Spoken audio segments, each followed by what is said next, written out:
If you have a number within absolute value bars, all it does is makes it positive. With absolute value of 25 here, it's already positive, so that's equal to 25. But with absolute value of negative 25, we take the opposite of everything within the bars, and we get 25. Same thing here with absolute value of x. Absolute value of negative x would be equal to x. No matter what you put inside, there will always be two different cases. To turn these into piecewise defined functions, let's write down our two cases. Case number 1 is if our number is greater than or equal to 0, positive. Case number 2 is if our number is less than 0, negative.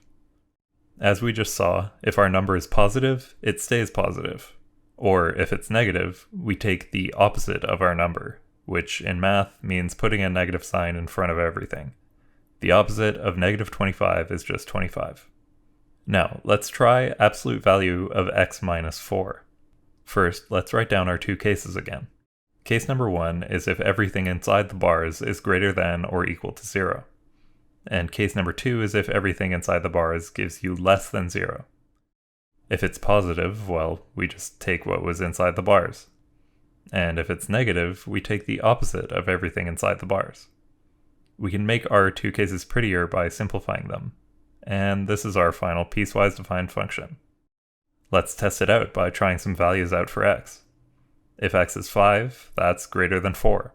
So we go into our case number 1 and do 5 minus 4, which gives us 1. If x is negative 3, that's less than 4. So we end up with negative 3, which is positive 3, plus 4, which gives us 7. Here's our values put on a graph, which is the typical shape of an absolute value, shifted over 4 units.